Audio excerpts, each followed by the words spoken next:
All right. So on this second part of our discussion, so we will now proceed with the design of the singly reinforced beam.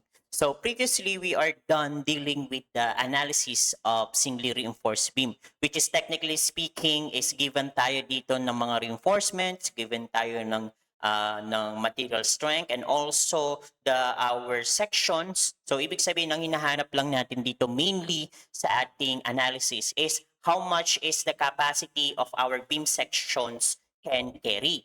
However, dito naman sa ating design of singly reinforced beam, baliktad naman ang gagawin natin. So, given naman dito yung moment or yung bending moment, and then we need to determine how much is the number of reinforcements or the number of our sizes that can be used in our beam sections. Okay? So I need to emphasize on the previous discussion natin kanina. And also, may mga specific values tayo and co-provisions na kailangan nating i-consider when we are now dealing with the design of a singly reinforced beam, especially in the flexural strength. All right. So on this section, so ulitin ko lang. So per our design strength, obviously, is para makuha natin or para masatisfy natin itong ultimate strength design, what we need to do here is our ultimate moment or ultimate flexural strength. We need to multiply or we need to equal it to our nominal strength and then multiply with our strength reduction factor. Kaya lang kasi kung kanina sa analysis portion natin, is kinukuha natin yung value ng strength reduction factor based on the strain of our steel reinforcement. This time around class, sa design natin, is may fixed value tayo na kailangan gamitin. Okay? So, in this portion, kailangan or ideally talaga tension control yung magiging design natin. That's why ang gagamitin nating strength reduction factor na fixed value sa design is equal to 0.09. Okay? Bakit nga ba 0.09 or bakit nga ba tension control yung gusto nating mangyari? Kasi nga, ang gusto natin mangyari dito is maging under-reinforced yung magiging design natin. So, ibig sabihin lang yan, ang gusto nating mangyari dito, mag-fail muna yung steel to give us a warning bago mag-fail yung ating concrete. Okay? So, yun yung gusto natin mangyari dito under this under-reinforced design or under tension-controlled design. That's why, palagi nyo tatandaan, ang value ng ating strength reduction factor sa flexural is always 0.9. Okay, so next tayo. So, ito yung mga steps na kailangan muna nating alamin dito, no? So, first is we need to determine our reinforcements limits, no? So, meron tayong dalawang limits dito. The upper limit, which is the maximum condition, and the lower limit, which is under on this section. So, yung lower limit natin, this is under the minimum flexural reinforcement for non-pre-stressed beam. So, ano lang nga bang ibig sabihin nun? So, makukuha natin dito yung minimum steel area na kailangan doon sa ating beam section if you are using these two values. However, pinaka-emphasis lang nung ating section na nandito is kailangan alin dito sa dalawa ang pipiliin mo. So, technically speaking, yung largest value yung kukunin mo dito. Okay? Kaya lang kasi class sa ating singly reinforced beam, instead of using steel area, ang usual na interpretation natin dito is in terms of steel ratio. Okay? So steel ratio yung madalas na ginagamit sa singly reinforced beam sa design. Okay? Which is a minimum steel ratio natin, obviously, in this manner. By the way, kaya nawala yung ating B times D or the width of the beam multiplied by the effective depth. Dahil since tayo ay kumukuha ng ating steel ratio, ang ginawa lang natin dito is dinivide lang natin siya sa mismong gross area. Eh ang gross area natin dito is still width of the beam times effective depth. That's why nag-cancel up lang po sila. Okay? That's why dito sa ating bromine or dito sa ating minimum steel ratio, ito yung gagamitin nating formula. Pero dapat isa lang ang pipiliin mo, which is the largest value of these two aspects. Okay? So yan yung ating lower limit, no? Lower limit for our steel ratio, okay? Which is the minimum steel ratio. And then for our maximum still ratio, obviously, we will use this equation or we will use this formula. Yung dinerive natin earlier on the maximum condition ng ating failure for our tensile reinforcement. So after natin malaman yung ating reinforcement limits, the upper limit and our lower limit, syempre kailangan din natin ng basis of the comparison, which is we need to determine the actual still ratio. And the actual still ratio, ang mangyayari dito class, we will use a particular equations here. Okay? So, may derive lang muna tayo galing sa ating flexural strength.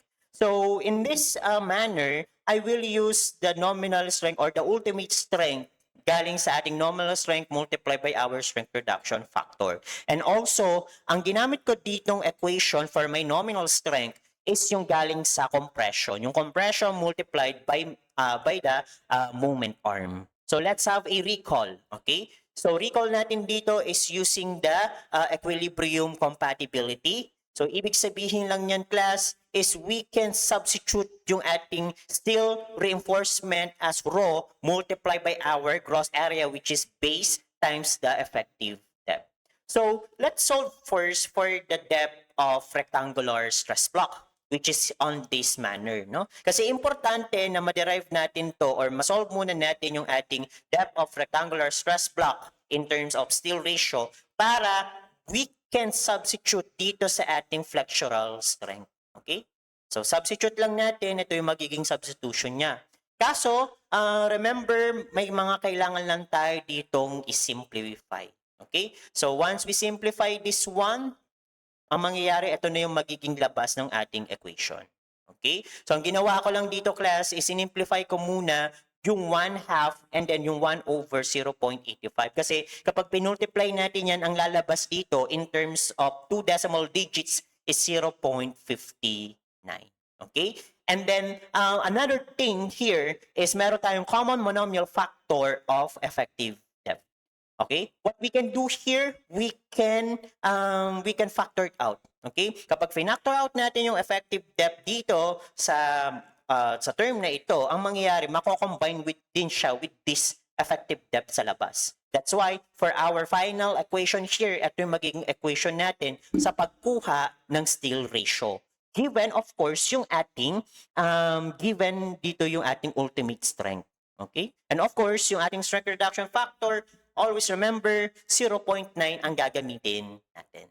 Ayan. So, yan yung summary for our determination of the actual steel ratio. Okay? So, bakit nga ba natin kailangan kunin yung mga steel ratio and then yung mga limits natin from the minimum and the maximum steel ratio? Ganito kasi ang magiging interpretation natin dyan. Okay? So, magkakaroon tayo ng comparison. Okay? So, ngayon, kapag nasa gitna yung ating actual steel ratio, so this is between the minimum and the maximum steel ratio, ang mangyayari dyan kasi class sa design natin is we will emphasize yung ating nakuhang actual steel ratio. Ibig sabihin, nasa gitna lang siya or as is lang natin siyang gagamitin on the next step if you will satisfy this condition. Kahit dumikit na siya doon sa ating maximum steel ratio or kahit dumikit na siya doon sa ating minimum steel ratio, as long as hindi pa siya lumalagpas on our limits, you will use the actual steel ratio. However, kapag yung ating actual steel ratio becomes less than sa ating minimum steel ratio, ang mangyayari ngayon dyan class, ang gagamitin na nating steel ratio on the next step is the minimum steel ratio. Yung largest value of these two equations. Okay? So, of course, this is still under singly reinforced design. However, the last condition that I will show to you kapag lumagpas na po siya ng ating maximum steel ratio. Ibig sabihin, yung nakuha nating actual steel ratio is now greater than by our maximum steel ratio. So, ang ibig sabihin lang po niyan, class, we cannot design our section as a singly reinforced beam if you will satisfy this condition. So, ibig sabihin lang yan, you are now under doubly reinforced beam, which is, in the later topic, may emphasis natin tong discussion na ito. But nonetheless, dalawa lang ang kailangan ninyong bantayan. This one and this one. Okay? So kapag lumagpas na po yung ating steel ratio or the actual steel ratio sa ating maximum steel ratio, ayan, magsasolve ka na ng or magde-design ka na ng singly reinforced beam. Okay? And then, next step, kapag na-determine na natin yung ating steel ratio na gagamitin based on the qualification of our limits, kailangan din natin kunin yung ating steel area. Okay? Galing sa ating steel ratio. And then, yung magiging design natin is how many rebars that we'll use, which is you need to divide your total steel area of reinforcement to a one rebar of our steel reinforcement. And then, of course, class, later on in our sample problem, probably kasi makakuha kayo dyan ng value na in decimal form. So obviously, in terms of constructibility, we need to round it up. So mamaya, magkakaroon tayo ng emphasis for this one. Okay? So this is for our design of singly reinforced beam. Next portion natin is we will having the sample problems under the design of singly reinforced beam.